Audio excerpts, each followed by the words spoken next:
அனைவருக்கும் வணக்கம். இப்பொழுது நம்ம அடுத்த ஒரு தலைப்பாக பார்க்க போகிறது இந்த வெண்ணிலா சாகுபடி. இந்த வெண்ணிலா ஃப்ளேவர் சொல்கிறாங்களா, அதை எப்படி சாகுபடி பண்ணுறாங்க அப்படிங்கிற ஒரு தலைப்பாக நம்ம பார்க்க போகிறோம். வெண்ணிலா என்றதும் எல்லோருக்கும் நினைவுக்கு வருவது சுவையான ஐஸ்கிரீம் என்கிற வெண்ணிலா ஐஸ்கிரீம் தான். ஆனால் வெண்ணிலா என்றதும் இப்பொழுது விவசாயிகளுக்கு நினைவு வருவது லட்சாதிபதிகளை உருவாக்கும் பயிர் என்பதுதான் அர்த்தம். சரிங்களா? இதில் இந்த பயிர் லட்சாதிபதிகளை உருவாக்கும் அப்படின்னு சொல்கிறாங்க. இதன் பயன் வெண்ணிலா நறுமணம், க்ரீம் பிஸ்கட்கள், பேக்கரி கேக் மற்றும் ஹார்லிக்ஸ் போன்ற சத்து பானங்கள் உபயோகிக்கப்படுகின்றன. இது மட்டுமல்லாமல் வெண்ணிலா மருந்து பொருட்கள், மதுபானங்கள், குளிர்பானங்கள் மற்றும் வாசனை திரவியங்கள் போன்றவற்றிலும் மனமூட்ட பயன்படுகின்றன. ஹோமியோபதி மருத்துவத்திலும் வெண்ணிலா பல முக்கிய நோய்களை குணப்படுத்த பயன்படுகிறது. இயற்கை மற்றும் செயற்கை வெண்ணிலா எசன்ஸ். இதில் இயற்கை எசன்ஸ் கொடியிலிருந்து அறுவடை செய்யப்பட்ட வெண்ணிலா பீன்ஸுகளின் மூலம் எடுக்கப்பட்ட மிதைல் வெண்ணிலா ஆகும். இதில் மிதைல் வெண்ணிலாவுடன் வேறு பல நறுமணமூட்டும் காரணிகளும் உள்ளன. எனவே இதுதான் மனம், சுவை மற்றும் தரம் அருமையானதாக உள்ளது. ஆனால் இதன் விலையோ மிகவும் அதிகம். அன்றாட நாம் உபயோகிக்கும் அனைத்துமே செயற்கை வானிலின் ஆகும். அதாவது செயற்கை வெண்ணிலா அப்படின்னு சொல்கிறாங்க. வெண்ணிலாவின் அதிக தேவையால் அறிவியல் முன்னேற்றத்துக்கான காரணமாக சில வேதியியல் பொருட்கள் மூலம் நிலக்கரி, தார், பேப்பர் ஆலை, அதாவது ஆலையில் சல்பேட் கழிவு, யுஜானால் போன்ற பொருட்களிலிருந்து இதில் வனிலின் எனப்படும் வெண்ணிலா எசன்ஸ் செயற்கையாக தயாரிக்கப்பட்டு விற்பனைக்கு வருகிறது. இது இப்பொழுது இந்த உலகம் முழுவதும் அதிக பயன்பாட்டில் உள்ளது. இதன் அதிக பயன்பாட்டிற்கு முக்கிய காரணம் இதன் விலை இயற்கை வெண்ணிலா எசன்ஸை விட மிகவும் மலிவு. அதனால தான் இது அதிக பயன்பாட்டில் இருக்குது அப்படின்னு சொல்கிறாங்க. சரிங்களா? இது தற்போது உலக அளவில் 30,000 டன்கள் ஏற்றப்படுவதாக சொல்கிறாங்க. வளர்ந்து வரும் மற்றும் பின்தங்கிய நாடுகளில் இயற்கை உணவுப் பொருட்கள் மற்றும் உடல்நலத்திற்காக செயற்கை வெளி பொருட்களால் ஏற்படும் பாதிப்புகள் மற்றும் விழிப்புணர்வு மிக குறைவாக உள்ளது. எனவே இங்கு விலை அதிகம் உள்ள இயற்கை பொருட்களை விட விலை மலிவான செயற்கை பொருட்களை வாங்கி ஆதரிக்கும் நிலையும் உள்ளது.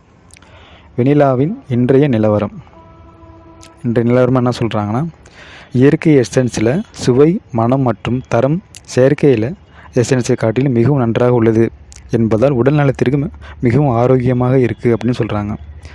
மேலும் கடந்த 3 ஆண்டுகளுக்கு முன்பு வெண்ணிலா பீன்ஸ் அதிக சாகுபடி மற்றும் ஏற்றுமதி செய்யும் மடகாஸ் தீவுகளில் விளைச்சல்கள் ஏற்படும் கணிசமான பதிப்பும் வெண்ணிலாவின் நம்ப இயலாத விலையேற்றத்திற்கான ஒரு காரணமாக அமைகிறது. வெண்ணிலா பீன்ஸின் உலக தேவை வருடம் கூடிக்கொண்டே போகிறது. அடுத்து வெண்ணிலாவின் முழு தோற்றம் மற்றும் இனங்கள். வெண்ணிலா இது கொடி வகையை சார்ந்தது. இதில் பல்வேறு தீவுகள் இருக்கா சொல்கிறாங்க. வெண்ணிலா பிளானிபோலியா என்ற தாவர பெயர் உலகம் முழுவதும் அழைக்கப்படுகிறது. தென்கிழக்கு மெக்சிகோ, மத்திய அமெரிக்கா, மேற்கத்திய தீவுகள் மற்றும் தென் அமெரிக்காவில் வடக்கு பகுதியில் உள்ள ஈரம் வெப்ப மண்டல மலைக்காடுகளில் வெண்ணிலா தாயமாக கொண்டுள்ளது. இந்தோனேசியா, மடகாஸ்கர், மெக்சிகோ, தாஹித்தி, கோமோரோஸ் மற்றும் ரீயூனியன் போன்ற முக்கிய வெண்ணிலா பயிரிடும் நாடுகளாக இது உள்ளது. இதில் அர்கிடோசி என்ற குடும்பத்தை சார்ந்தது அர்கிட் பயிராகும். அர்கிடோசி குடும்பம் சுமார் 700 இனங்கள் உள்ளன. 20,000 சிற்றினங்கள் கொண்ட பூக்கும் தாவரங்களை அதிகமாக உடைய குடும்பமாகும். இதில் வணிக ரீதியாக சாகுபடி செய்வது வெண்ணிலா பிளானிபோலியா, வெண்ணிலா பம்போனா மற்றும் வெண்ணிலா தாஹிதன்சிஸ் என்ற 3 வகைகள் ஆகும். சரிங்களா? இதுதான் வெண்ணிலா சாகுபடியில் நம்ம பார்க்குறது. அடுத்ததாக வெண்ணிலா தண்டு மற்றும் இலைகள். வெண்ணிலாவின் தண்டு பகுதி உருண்டையாகவும் நீண்டு சதைப்பற்றுள்ளதாகவும் கிளைகள் உள்ளதாகவும் காணப்படும். இதன் பருமன் 1 முதல் 2 சென்டிமீட்டர் விட்டத்தில் இருப்பதுடன் நன்கு பச்சை நிறத்துடன் காணப்படும். பச்சையான எல்லா பகுதிகளிலும் ஒளிச்சேர்க்கை நடைபெறும். கணுவோட இடைதூரம் 5 முதல் 10 சென்டிமீட்டர் அளவில் இருக்கும். இலையை பெரிய அளவில் தட்டையாக சதைப்பட்டு உள்ளதாகவும் கிட்டத்தட்ட நீள்வட்ட வடிவில் நுனி சிறுத்தும் அடிப்பகுதி மிதமான வட்ட வடிவத்துடன் காணப்படும். இலைக்காம்பு தடித்தும் குட்டையான பள்ளத்துடன் காணப்படும். வெண்ணிலா பூங்கொத்து கணுக்களில் தோன்றும். இவைகளில் மெதுவாக கிளை இல்லாமல் சில சமயங்களில் கிளைகளுடன் காணப்படும். பூந்தண்டு தடிமனாக 4 முதல் 10 மில்லிமீட்டர் விட்டமுள்ளவாக இருக்கும். ஒரு பூங்கொத்தில் 10 முதல் 25 பூக்கள் வரை காணப்படும். பூக்கும் பசுமை கலந்த மஞ்சள் நிறமாக இருக்கும். பூக்கள் பெரிதாக ஆண் மற்றும் பெண் பாகங்களையும் ஒருங்கே பெற்றிருக்கும். அள்ளிதழ் மற்றும் புள்ளிதழ் இரண்டுமே ஒன்று போல காணப்படும். கீழ்ப்பகுதியில் உள்ள புள்ளிதழ்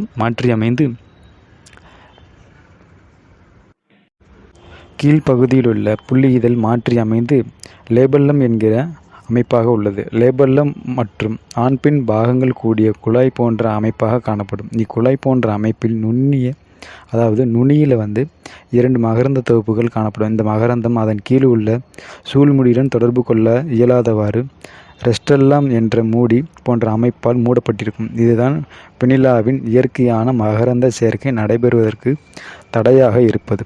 நான் உங்களுக்கு பிக்சரில் போடுறேன், நீங்கள் பார்த்து தெரிஞ்சுக்கலாம். சரிங்களா? வெண்ணிலா பீன்ஸ் நீண்டு உருளை வடிவில் காணப்படுகிறது. இவை முதிர்ச்சியில் நீல வாக்கில் வெடிக்கும் இயல்பு உடையது. இவை தெளிவற்ற 3 பாகங்கள் உடைய சுமார் 10 முதல் 25 சென்டிமீட்டர் நீளம் மற்றும் 5 முதல் 15 மில்லிமீட்டர் விட்டமுள்ள அளவில் இருக்கும். பீன்ஸ் காய்கள் முழுவதும் பழுப்பதற்கு முன்பே பறிக்கப்பட்டு பதப்படுத்தப்படுகிறது. பறிக்கப்படும் பொழுது இதில் எந்த மணமும் இருக்காது. வனிலின் என்ற வெண்ணிலாவின் நறுமணப் பொருள் 3 முதல் 4 மாதங்கள் நன்கு பதப்படுத்திய பின்பே உண்டாகும் என்பது ஓர் அதிசயமாக உள்ளது. வெண்ணிலா பீன்ஸ் ஆயிரக்கணக்கான விதைகள் இருக்கும். விதைகள் மிகச் சிறியதாக கருப்பு நிறத்தில் உருண்டையான வடிவில் சுமார் 0.3 மில்லிமீட்டர் விட்ட அளவில் காணப்படும். இதன் விதைகள் சாதாரண சூழ்நிலையில் முளைப்பதில்லை. இதற்கான தனியாக ஏற்படுத்தப்பட்ட வார்ப்பு ஊடகத்தில் மட்டும் முளைக்கும். இதனால் வணிக ரீதியான வெண்ணிலா கொடி தன் தண்டு பதியங்களாக நடவுக்கு பயன்படுத்தப்படுகின்றன. விதைகள் ஆராய்ச்சி கூடங்களில் புதிய ரகங்கள் உருவாக்க பயன்படுகின்றன. அடுத்து இதுதான் அந்த வெண்ணிலாவோட ஒரு முன் தயாரிப்பை நம்ம பார்க்குறோம். மீண்டும் ஒரு முன்னோட்டமாக பார்க்குறோம். இது ஏன் நம்ம சொல்கிறோம் அப்படின்னு. நம்ம யோகம் அப்படிலாம் பார்க்குறப்ப நம்ம இது ஒரு வருமானத்துக்கு பெருக்கிறதுக்கு இது ஒரு நல்ல ஒரு வாய்ப்பாக நமக்கு அமையும். எல்லோரும் பயன்பெற்று நன்மை அடைக. நன்றி, வணக்கம். திருமூலர் திருவடிகள் சரணம்.